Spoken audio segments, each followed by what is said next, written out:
Hello kapatid, magandang araw sa iyo. At sa araw na ito ay tayo muling magkakaroon ng pag-aaral ng salita ng Panginoon. Manalangin muna tayo. Ama, gabayan niyo po kami sa amin pong pag-aaral at naway sa magitan ng inyong salita, kausapin niyo kami at lalo niyo po kami, Panginoon, na turuan na mahalin kayo ng higit sa ano pa mang mga bagay. Kayo, Panginoon, ang nais naming maluwalhati sa pangalan ng inyong bugtong na anak na si Jesus. Amen.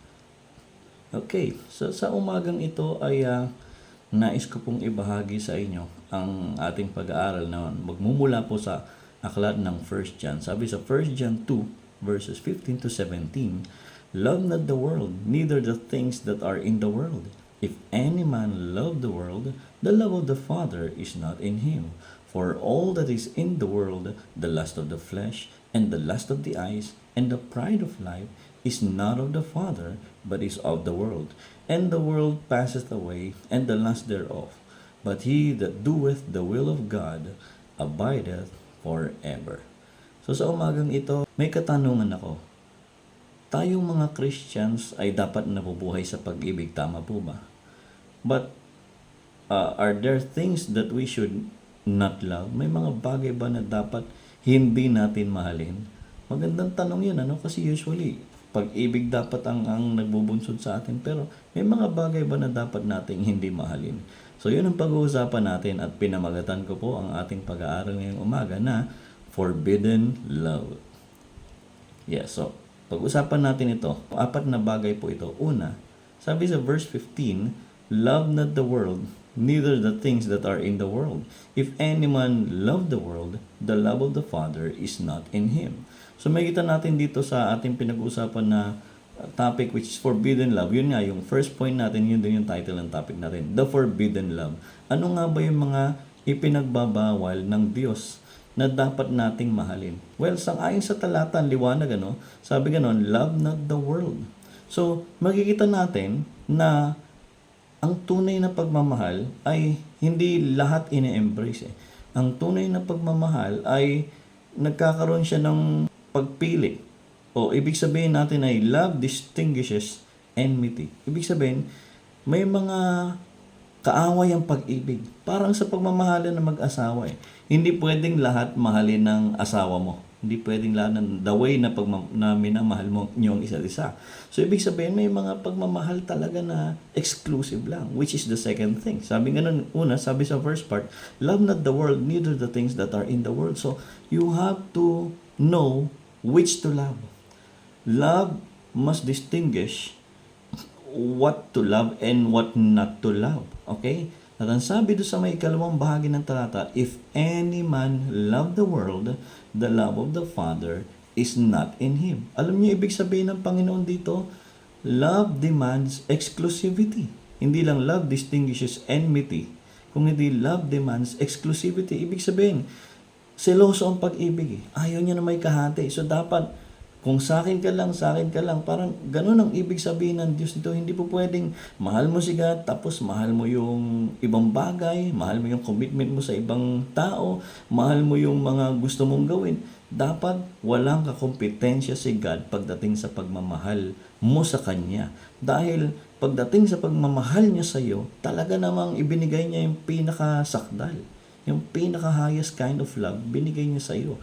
Siguro naman, hindi naman masama na suklian natin si God. Although hindi natin kayang ibalik kay God yung pagmamahal, pero pwede natin siyang mahalin sa abot ng ating makakaya. So, the forbidden love. Number 2, the fallen lure. O ano ba yung panghihikayat? Ano ba yung parang pain ng fallen world sa atin? Sabi sa verse 16, "For all that is in the world." Lahat ng bagay na nasa mundo, ano daw yun? The lust of the flesh, and the lust of the eyes, and the pride of life. So itong mga bagay na to, ano makikita natin dito? Ito'y nagbubunsod ng pamumuhay ng makasarili. It causes you to live selfishly. Pagka ikaw wala ka sa Diyos, tayong mga wala sa Panginoon, ganyan ang buhay natin, nabubuhay tayo sa sarili natin. So, the lust of the flesh talks about the immoral pleasure.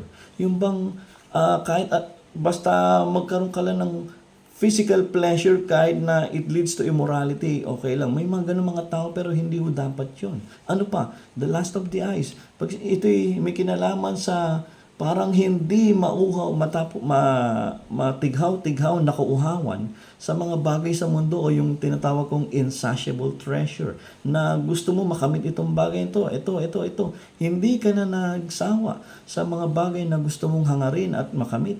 At yung ikatlo sabi rito, and the pride of life o yung indomitable nature natin na gusto natin tayo ang tama, gusto natin masunod ang gusto natin. These are the what I call living a life that is selfish, which is pandaraya ng sanlibutan. And what is the Father's lesson? Sabi, it is not of these things is not of the Father but is of the world. Now, ano ba anong tinuturo ng Diyos sa atin dito? Alam niyo, magugulat kayo. May isang verse na katapat nitong tatlong worldliness na to. Yung the immoral pleasure, which living selfishly, ang gusto ng Father ay you live sacrificially. Sa immoral pleasure, alam mo ang gusto ni God? Deny yourself. Sa insatiable treasure, alam mo ang gusto ni God? Instead na greed, take up the cross. Ang pag-interesan mo na lang cross ni Kristo, hindi ibang bagay. And then, the indomitable nature, yung gusto mo, yung pride of life. Sabi ng Lord, follow me. So, the Father's teaching us this lesson to live sacrificially as opposed to living selfishly in this world. Deny the self, take up the cross, and follow. Diba? At sabing ganun ng Bible, for the last is verse 17.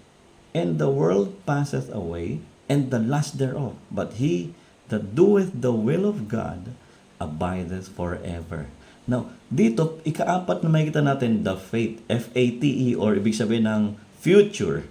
Ano ang destiny ng umiibig? The fate of the lover. Una, if you love the world that passes away, disappointment and ruin. So sabi sa verse 17, the first part, and the world passeth away, and the lust thereof. So there will be disappointment and ruin if you could go on loving the world. But sabing ganun sa may hindi naman nabubuhay para sa mundo at para sa sarili, you will be destined to remain. Sabi sa second part ng verse 17, but he that doeth the will of God abideth forever. So kapatid, base dito sa ating pinag-aralan, anong makikita mo? Na dapat pala, pag nagmahal tayo sa Diyos, yung totoo, hindi po pwedeng mahalin mo rin ng sanlibutan. Hindi. Kasi nga, yung pag-ibig natin dapat ay exclusive sa Kanya. Sumunod, yung klase ng pag-ibig na gusto ng Ama, hindi yung makasarili, na that leads to lust of the flesh, lust of the eyes, and pride of life. Instead, it should be a sacrificial and unselfish kind of love, which will make us obey God's command to deny the self, take up the cross, and follow Jesus. Now, for our reflection, may ilang tanong ako sa'yo. Dalawang tanong ko sa'yo. Una, has the world lured your heart? Nabihag ba ng mundong ito ang puso mo kung kaya't wala ka ng pagmamahal sa Diyos? O kaya marahil hati ang puso mo dahil kailangan mo ang ibang mga bagay at mas mahal ka sa ibang bagay kaysa sa Diyos? Check your heart, kapatid, kung kung nabitag ka na ba ng mundong ito. And then next question is, how can you discipline your heart to stay in love with the Father? How can you remain in love sa Ama? Alam mo, kung meron man gustong agawin ng dyablo sa buhay mo, yung puso mo para kay Lord. Kaya, guard your heart and make it sure that you are following the Word and obeying God. In this life, totoo, puro sakripisyo. Di bali na sakripisyo basta para sa pagmamahal mo sa Diyos. Kaysa naman nabubuhay ka ng masaya, nag-enjoy ka, pero para lang sa sarili mo at sa mundo. Okay? May the Lord bless you. Let me pray for you. Father, I pray for this friend of mine who listen to your word. Pagpalain niyo siya. Nawa tulungan mo lumago ang pagmamahal niya sa iyo. At ito'y magbunsod para sumunod din po sa inyong salita. Tulungan mo at protektahan siya sa anumang mga tukso ng sanlibutan that's beyond sa kakayanin. At Panginoon, dalangin ko po naway makita ng mga tao ang pagmamahal namin sa inyo kahit ito'y sacrificial. As long as we express our love, Lord God, to you because you first loved us. Thank you, Father, sa inyong pagmamahal. Marapat lamang na mahalin namin kayo at iwasan yung mga iwasan at huwag mahalin yung mga bagay na ninyong iniutos na huwag naming mahalin. Salamat po sa pangalan ng inyong bugtong na anak na si Jesus. Amen. God bless you, kapatid.